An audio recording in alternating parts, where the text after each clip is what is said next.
SK. Bhattacharya जी, अमिता जी, राजेश जी, रावत साहब और दिल्ली के कोने कोने से स्कूलों से आए हुए सभी प्रिंसिपल्स, मैनेजमेंट के सभी सदस्यगण, आप सभी का आज दिल्ली सचिवालय में स्वागत है। सबको मेरा नमस्कार, सबको मेरा प्रणाम।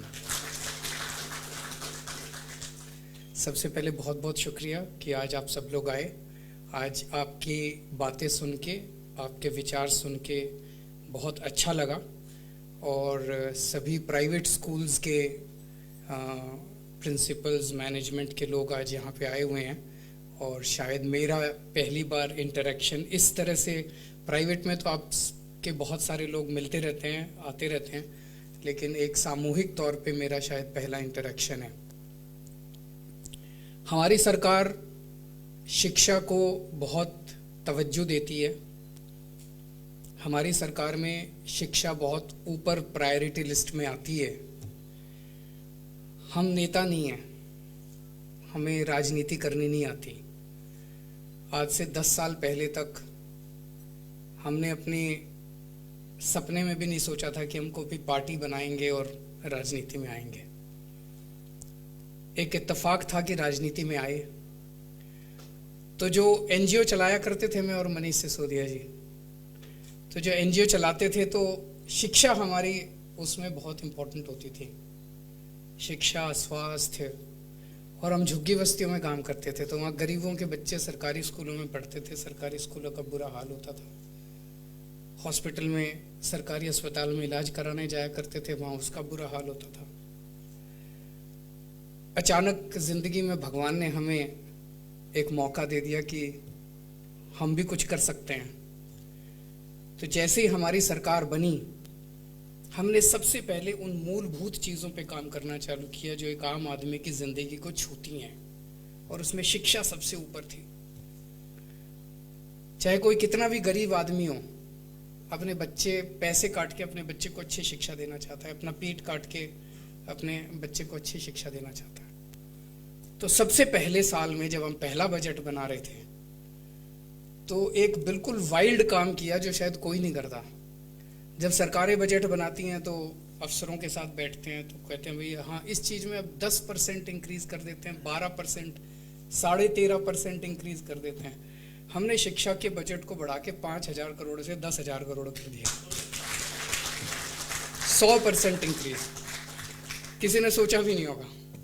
सो ये करने के लिए पागलपन चाहिए था, ये करने के लिए कमिटमेंट चाहिए था। वो कमिटमेंट था, और पहले साल में, पहले बजट में हम लोगों ने दिखा दिया कि शिक्षा हमारे लिए जरूरी है, उतनी जरूरी है जितनी एक आम आदमी के लिए जरूरी है शिक्षा। उसके बाद पिछले 5 साल में काफी काम किए शिक्षा के ऊपर, लेकिन जब हमने काम करना शुरू किया तो दिल्ली के प्राइवेट स्कूल तो पहले से ही शानदार थे। अभी भट्टाचार्य जी ने जो फिगर्स बताए कि पहले 100 में से 40 स्कूल, देश के जो सबसे अच्छे स्कूलों में से 100 स्कूल हैं, उसमें से 40 दिल्ली के स्कूल हैं। ये अभी कल नहीं हुए, ये पहले से थे, अच्छे थे, काफी अच्छा काम कर रहे थे प्राइवेट स्कूल। पहले 200 में से 100, पहले 200 प्राइवेट, जो टॉप के देश के 200 प्राइवेट स्कूल हैं, उनमें से 100 दिल्ली के स्कूल हैं। ये पहले से अच्छे थे। आप लोग अच्छा काम कर रहे थे, अच्छी शिक्षा दे रहे थे। सरकारी स्कूलों का बुरा हाल था। गरीबों के बच्चों को अच्छी शिक्षा नहीं मिल रही थी। 16 लाख के करीब बच्चे पढ़ते हैं अपने स्कूलों में। इन 16 लाख बच्चों का भविष्य खराब था। गरीबों के बच्चों को अच्छी शिक्षा नहीं मिल रही थी। तो कहते हैं ना, जैसे एक परिवार के अंदर अगर एक बाप के 2 बच्चे हैं, तो जो कमजोर बच्चा होता है उस पर ज्यादा ध्यान दिया जाता है, परिवार उस पर ज्यादा ध्यान देता है। तो उसी तरह से पिछले 5-6 साल के अंदर हमने सरकारी स्कूलों को पूरा दम लगा के, रिसोर्सेज लगा के, अब उनको हम प्राइवेट स्कूलों के बराबर लाने की कोशिश की है हम लोगों ने। अब ऐसे कई सारे इंस्टेंसेस देखने को मिल रहे हैं। पहले क्या था, अगर किसी के पास थोड़ा सा भी पैसा था, गरीब आदमी के पास, तो वो कहता था मैं अपने बच्चे को प्राइवेट में पढ़ाऊंगा। अब ऐसा नहीं है, अब चॉइस है। और बहुत सारे ऐसे पेरेंट्स से मैं मिलता हूँ जो अपने बच्चों को प्राइवेट से निकाल के सरकारी में भी पढ़ाते हैं। तो अब चॉइस है लोगों के पास कि चाहे सरकारी में पढ़ा लो, प्राइवेट में पढ़ा लो, शिक्षा आपको अच्छी मिलेगी। इसका मतलब ये नहीं कि हम केवल सरकारी स्कूलों के लिए हैं। आप भी हमें उतने ही प्यारे हो जितने हमें सरकारी स्कूल हैं। प्राइवेट स्कूल में पढ़ने वाले बच्चे भी हमारे ही बच्चे हैं और सरकारी स्कूल में पढ़ने वाले बच्चे भी हमारे ही बच्चे हैं। प्राइवेट स्कूलों के टीचर भी हमारे ही टीचर हैं, सरकारी स्कूलों के टीचर भी हमारे ही टीचर हैं। प्राइवेट स्कूलों के प्रिंसिपल और मैनेजमेंट वाले लोग, आप सब लोग भी हमारे ही हो, और सरकारी स्कूलों के भी सब लोग हमारे हैं। तो ये दो बाहें हैं हमारी, एक बाह